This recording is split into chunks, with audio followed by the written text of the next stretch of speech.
Welcome to tree media devotional. అంకెల్లో అదృష్టం కార్యక్రమానికి స్వాగతం.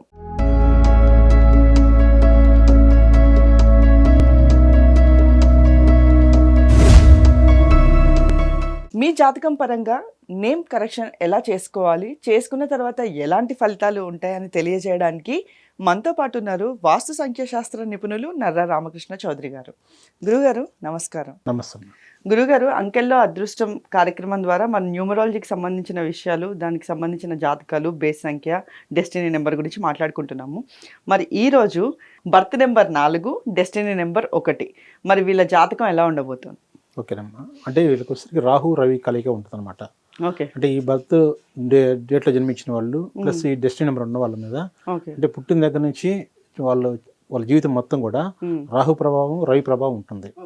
గురుగారు, అసలు బర్త్ నెంబరు డెస్టినీ నెంబరు ఎలా చూస్తారు? బర్త్ నెంబర్ అంటే మనకి ఇప్పుడు మనం 4 బర్త్ నెంబర్ అనుకున్నాం. 4, 13, 22, 31 ఈ డేట్లో జన్మించిన వాళ్ళందరూ కూడా బర్త్ నెంబర్ వచ్చేసరికి 4 వస్తుంది.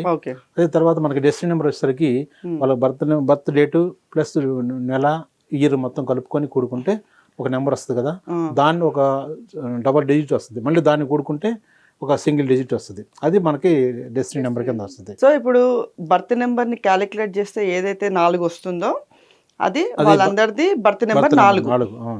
డేట్ ఆఫ్ బర్త్ మొత్తం క్యాలిక్యులేట్ చేస్తే వచ్చేది destiny number. Okay.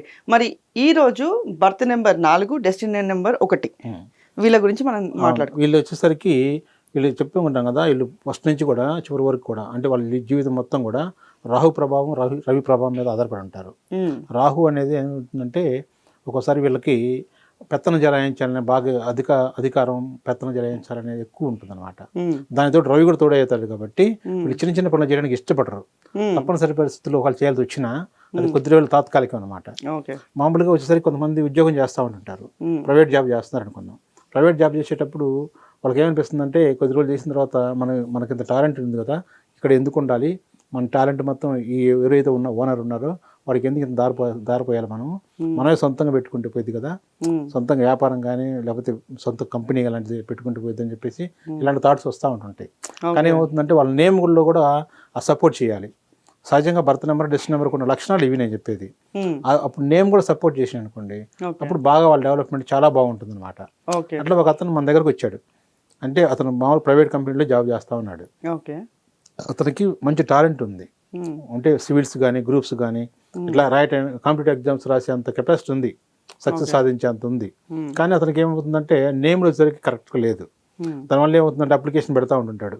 Group 1 group 2 పడ్డప్పుడు అప్లికేషన్ పెట్టడమే కానీ అది జస్ట్ ప్రిలిమ్స్ రాస్తాడు, మళ్ళీ వదిలేస్తాడు. కోచింగ్ తీసుకుందాం అనుకుంటుంటే మళ్ళీ ఏం చేస్తుందంటే పేరులో లోపం ఉండటం వల్ల కోచింగ్ మళ్ళీ డబ్బులు పెట్టడం ఎందుకు అనవసరంగా, మళ్ళీ ఇంటి దగ్గర నుంచి మళ్ళీ మనం ఆల్రెడీ ఇప్పుడు జాబ్ చేస్తూ ఉన్నాము, ఇబ్బంది లేదు, అలా కంఫర్ట్ జోన్లో ఉన్నాము, మళ్ళీ ఎందుకని చెప్పి అలాంటి ఆలోచనలు వస్తూ ఉన్నాయి. అట్లా ఎందుకంటే ఎప్పటికెప్పుడు అతను ఆశయం నెరవేర్చుకోవడానికి ఆలోచనలతో వస్తున్నాయి, కానీ ఇంప్లిమెంట్ జరగట్లా. అది అలా ఆగిపోతూ ఉంది. ఆ టైంలో ఎట్లనే న్యూమరాలజీ గురించి ఎవరు ఫ్రెండ్స్ చెప్పారు, ఇట్లా న్యూమరాలజీ సర్చ్ చేసుకుంటే ఏదైనా అవకాశం ఉంటుందని చూడమని చెప్పారు. అప్పుడు మనం గూగుల్లో సెర్చ్ చేసి మన నెంబర్ తీసుకొని మన దగ్గర వచ్చాడు. వచ్చిన తర్వాత చూశాను, అది అద్భుతమైన నెంబర్ అతనికి. అంటే ఇవ్వచ్చు మామూలుగా ఉన్న నెంబర్కి జస్ట్ ఏంటంటే ఎలా ఉందంటే వాళ్ళకి ఒక 44 ఉందనుకుందాం, 45 ఇస్తే వాళ్ళు అద్భుతంగా ఉంటుంది అనమాట. ఇది ఎగ్జాంపుల్ చెబుతున్నాను ఈ నెంబర్ అనేది. అట్లా వచ్చాడు. వచ్చిన తర్వాత చూశాను. చూసిన తర్వాత చాలా బాగుంది, నీకు నేను చెప్పినట్టు చెయ్యి, గ్యారంటీ నీకు 100% గవర్నమెంట్ జాబ్ వచ్చిందని చెప్పాను. సరే గురుగారు మాకు చెప్పండి మీరు, నేను ఏది కావాలంటే అది. అంటే ఆ మాట చెప్పగానే ఒక ధైర్యం వచ్చింది. ఇప్పుడు వరకు ఇంట్లో కానీ ఫ్రెండ్స్ కానీ ఏమంటున్నారంటే, ఎందుకు నీకు బాగుంది, హాయిగా ఉంది, మంచి శాలరీ వస్తుంది, నీకు ఇలా ఉండొచ్చు కదా, మళ్ళీ నువ్వు కాంపిటేటివ్ ఎగ్జామ్స్కి ప్రిపేర్ అయ్యి మళ్ళీ డబ్బులు కట్టి మళ్ళీ డబ్బులు అంతా వేస్ట్ అయ్యి మళ్ళీ రాకపోతే మెంటల్గా కొంచెం ఇబ్బంది పడాలి. చాలామంది నేను చూస్తుంటాను, గ్రూప్ 1 కానీ సివిల్స్ కానీ ప్రిపేర్ అయ్యే వాళ్ళంతా కూడా బాగా ప్రిపేర్ అయ్యి రూముల్లో కూర్చొని గంటలు చదివి వాళ్ళకి ఏమవుతుందంటే జాబ్ రాపోయేసరికి నిరాశ వచ్చేసిద్ది. ఎందుకంటే వాళ్ళ స్థాయి గ్రూప్ 1 గ్రూప్ 2 ప్లస్ సివిల్స్ ఆ రేంజ్లో ఊహించుకునే వాళ్ళు చిన్న చిన్న జాబులు వస్తాయి వాళ్ళకి, కానీ చేయలేరు వాళ్ళు. అసలు ఏమి లేని వాడికి ఏమో ఆ జాబ్ వచ్చిన గవర్నమెంట్ జాబ్ వస్తే చాలనుకుంటారు, వీళ్ళేమో పై స్థాయిలో ఊహించుకొని చిన్న జాబులు చేయాలంటే చాలా కష్టంగా ఉంటుంది. అట్లా అని చెప్పేసి కొంతమంది ఫ్రెండ్స్ అదే చెప్తున్నారు, ఎందుకు నువ్వు మళ్ళీ గ్రూప్స్కి సివిల్స్కి ప్రిపేర్ అయిపోయి మళ్ళీ రాకపోతే ఈ చిన్నది చేయలేవు, నువ్వు అది పెద్దది రాదు, మధ్యలో అటుగా ఉండైపోతావు, చాలామంది సైకలాజికల్గా ఇబ్బంది పడిపోతున్నారని ఇతను మెంటల్గా ఇబ్బంది పెట్టారు. నేను చెప్పిన ధైర్యం ఎవరు చెప్పలా. ముందు నేమ్ తర్వాత సంగతి కరెక్షన్ తర్వాత ఒకటే చెప్పాడు అతను, సార్ నా నేమ్ కరెక్షన్ అయ్యి నేను బాగుపడతాను లేదు నాకు తెలియదు, కానీ మీరు చెప్పిన మాట వింటే మాత్రం నాకు అసలు కొండంత ధైర్యం వచ్చింది, అక్కడ లేని ఆశ వచ్చిందని చెప్పాడు.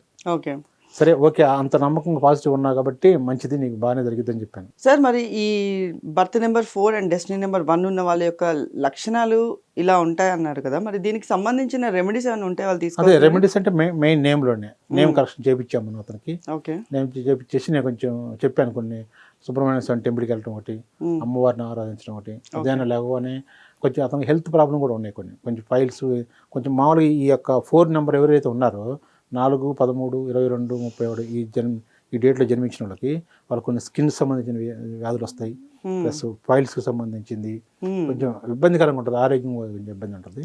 అతనికి అది చెప్పాను, నువ్వు ఆరోగ్యం వల్ల కూడా నీకు కొంచెం సరైన నిర్ణయం తీసుకోలేకపోతున్నావు, అనారోగ్యం మూలంగా కొంచెం జాగ్రత్తగా తీసుకోండి అని చెప్పేసి నేమ్ కరెక్షన్ చేసి ఇచ్చాము. కొంచెం పరిష్కారాలు చెప్పాం, సుబ్రహ్మణ్య స్వామి టెంపుల్కి వెళ్ళి కొంచెం పూజ చేయించుకోమని చెప్పాము.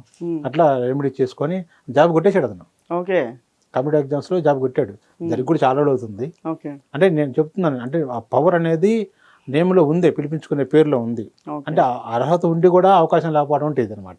ఓకే సార్, మరి వీళ్ళకి అంటే ఈ కాంబినేషన్ ఉన్న నెంబర్స్కి మ్యారేజ్ పరంగా ఏ నెంబర్స్ కలిసి వస్తాయి? మ్యారేజ్ పరంగా వచ్చేసరికి మనం ఈ 4, 13, 22, 30 డేట్లు అసలు అవాయిడ్ చేయాలి. ఓకే. ఇంత సాధించినా వృత్తిలో కానీ వ్యాపారాల్లో కానీ ప్రొఫెషన్లో ఎంత సాధించినా కానీ ఇంట్లో వచ్చేసరికి సాధించలేరు. ఓకే. ఎందుకంటే ఆ ఇబ్బందులు వివాదాలు ఎప్పుడు నిరంతరం వెంటాడుతూనే ఉంటుంటాయి. కాబట్టి ఈ డేట్లు మాత్రం అవాయిడ్ చేయాలి వాళ్ళు. ఓకే గురుగారు, ధన్యవాదాలు. నమస్తే.